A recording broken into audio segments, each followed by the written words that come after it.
semua, jumpa lagi di Anjay Art Education. Dan kali ini saya berada di alun-alun Majalengka. Dan kita bersama kakak Ara, nanti kita akan keliling-keliling alun-alun Majalengka. Dan tentunya simak ulasan kami di alun-alun kota Majalengka.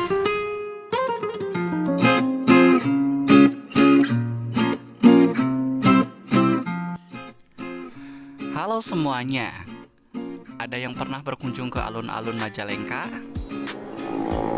Ya, alun-alun Majalengka merupakan jantung dari pusat kota Majalengka. Sama seperti kebanyakan alun-alun di daerah lainnya di Pulau Jawa, kawasan alun-alun ini satu kawasan dengan pendopo, masjid agung, dan atau penjara. Sistem kawasan ini merupakan bentuk dari adaptasi sistem keraton era kerajaan Mataram Islam. Juga merupakan adaptasi dari cara berpikir kesundaan kuno yang disebut Tri Tangtu. Masyarakat Sunda memiliki pandangan hidup yang bernama Tri Tangtu yang memiliki arti 3 ketentuan. Tri Tangtu merupakan keselarasan antara 3 hal dalam kehidupan, yaitu manusia, alam semesta, dan Tuhan. Maka dalam konsep Tri Tangtu ini yang diterapkan sebagai filosofi tata kota, menempatkan pendopo sebagai pemerintahan menjadi simbol bagi alam semesta, alun-alun atau taman kota menjadi simbol manusia karena di dalamnya terdapat keramaian orang, dan juga Masjid Agung sebagai simbol ketuhanan.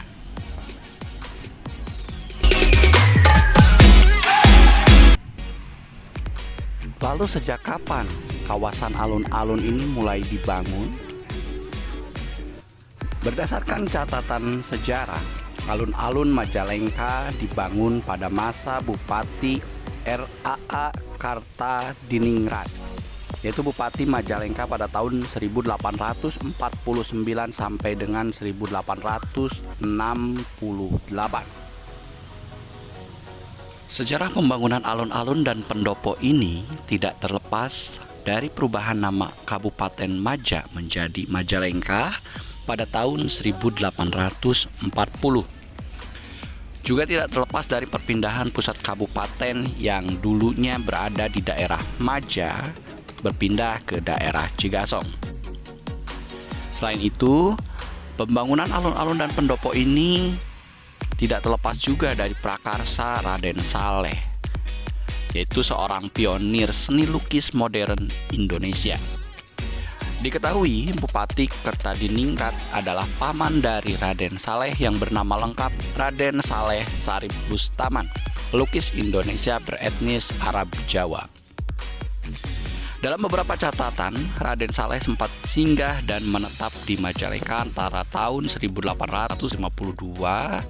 sepulang ia menimba ilmu di Eropa. Maka, dari catatan-catatan sejarah yang ada, hampir bisa dipastikan bahwa pembangunan kawasan alun-alun pendopo dan Masjid Agung ini berlangsung antara tahun 1850 sampai dengan 1860-an.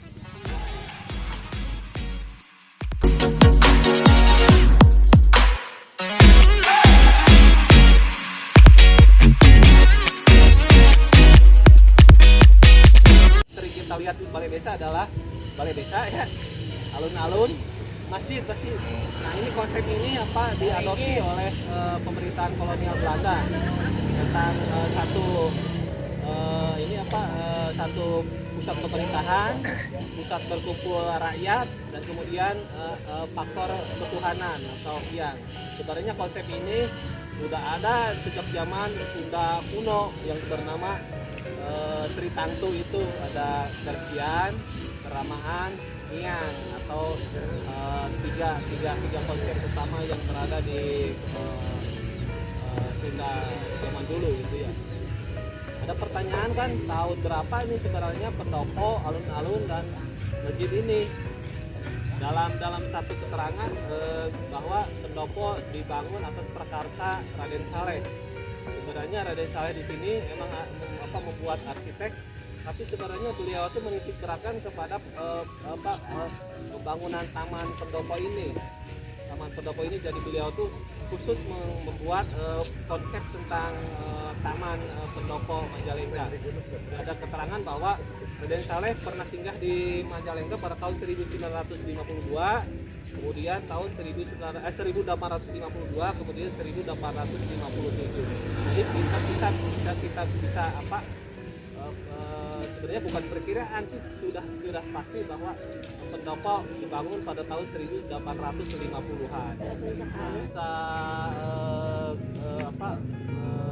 pastikan bahwa kota Majalengka ini yang kita tinggali sekarang ini dibangun pada tahun 1850 sampai 1860. Sebelumnya ini apa? Ada pertanyaan lagi, sebelumnya ini apa? Nah, dalam keterangan bahwa waktu pindah ke Sindangkasih dari pemerintahan Kabupaten Maja kan 1840 pindah ke Sindangkasih. Jadi sebenarnya bukan langsung ke sini, tapi ke Cigasong dulu. Sementara Cigasong, nah pembangunan ini mulai dibangun oleh pemerintahan kolonial Belanda, jalan-jalan lurus. Coba kalau kita misalnya pakai drone aja ya, dilihat dari atasnya kota Majalengka para rubuh, jadi banyak perempatan gitu karena orang Belanda membangun kota Majalengka disamakan dengan kota di Belanda, sama dengan kota di Amsterdam Belanda, jadi para rubuh lah, jalan itu lepang. Nah, sebelumnya itu apa di Majalengka sebenarnya? Kota Majalengka dulu berbentuk apa? Kan tahun 1800-an aja ini masih hutan belantara, apalagi tahun 1840. Nah gitulah, jadi ini kota Majalengka sebenarnya kota baru yang dibangun dan ditata oleh Raden Saleh bersama dengan pemerintahan kolonial Belanda.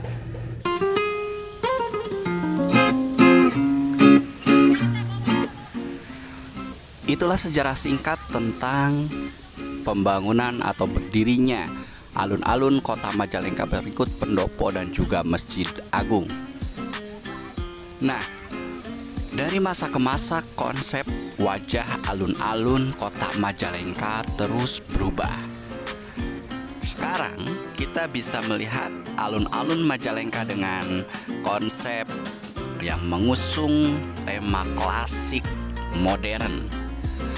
Tema besar yang diusung di alun-alun kali ini yaitu mengusung tema kota terakota. Mengapa? Tentu saja karena dari artinya terakota sendiri merupakan tanah liat merah yang dibakar. Ini menunjukkan bahwa memang di Kabupaten Majalengka sudah lama terkenal akan produksi genteng dan bata yang merupakan produk-produk dari tanah liat merah yang dibakar. Kecamatan Jatiwangi salah satunya menjadi sentra produksi tersebut sejak puluhan tahun yang lalu. Nah, selain itu juga terakota sudah menjadi budaya masyarakat Majalengka mulai dari ujung timur hingga barat. Hampir sebagian besar kecamatan di Majalengka memiliki tempat produksi bata dan genteng. Awal mula industri bata dan genteng ini dimulai sejak tahun 1905. Saat itu kolonial Belanda datang dengan investasi besar, yaitu mendirikan 2 pabrik gula yang berada di Kabupaten Majalengka.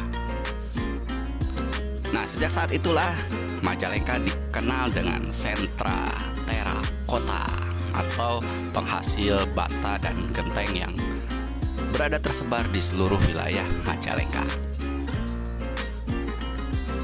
Selain itu, terakota memiliki arti filosofis yang begitu dalam, bahwa untuk membentuk atau membuat sebuah kerajinan dari terakota dibutuhkan proses yang panjang. Begitupun dengan kehidupan. Kehidupan ini selalu membutuhkan proses-proses yang panjang, apalagi untuk membangun sebuah kota, sebuah kabupaten juga dibutuhkan proses yang tidak sebentar. Itulah sedikit makna dari konsep terakota yang diusung oleh alun-alun Majalengka pada masa sekarang ini. Lalu apa saja yang bisa kita dapatkan, yang bisa kita nikmati di alun-alun kota Majalengka sekarang? Ya, salah satunya kita bisa bermain di atas rumput sintetis. Ini cocok untuk keluarga dan juga untuk membawa anak-anak kita. Nah, jangan lupa dibuka sendalnya ya.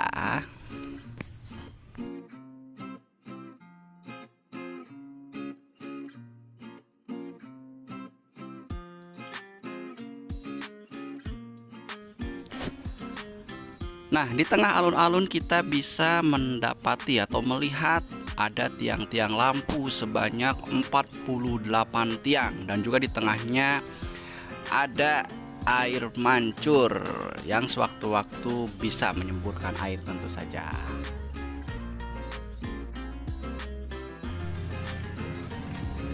Nah, di sisi timur maupun di sisi barat kita juga bisa menemukan area taman bermain juga dengan tiang-tiang lampu dan tentunya konsep-konsep terakota yang masih diusung dengan sangat kental. Kita juga bisa bisa duduk di tempat-tempat duduk yang sudah disediakan, dinaungi pohon-pohon rindang tentu saja. Ini sangat cocok untuk berkumpul bersama keluarga ataupun orang-orang terdekat.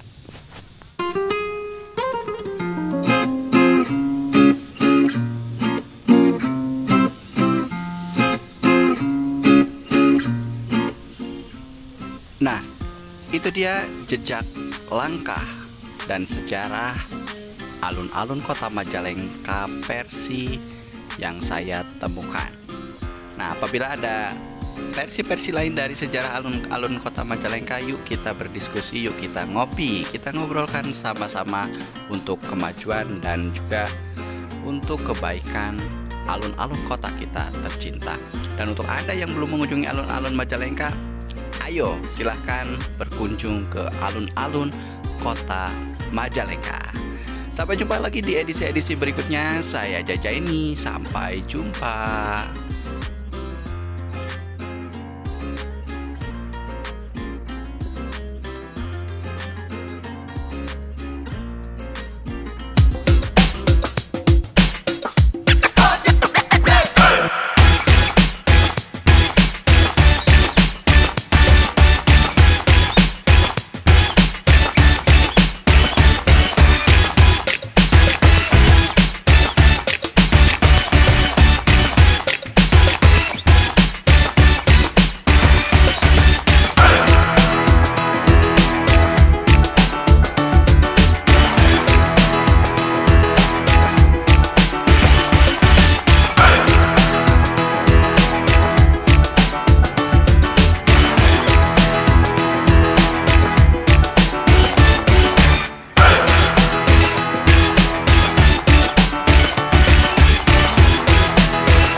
I can't think nothing better than spending my day with you. My life is sunny and better, girl, when I'm with you. She illuminates so bright like a star in the skylines. She got the looks, the good, oh boy, I need her so bad in my life. Shawty, where you wanna go, go, go, go? London, Paris, Tokyo, oh, shawty, we could go. Don't need no luggage, nah, nah, nah, nah. Don't need no stress, girl, nah, nah, nah, nah. Just me and you sounds alright, girl. I want nobody but you.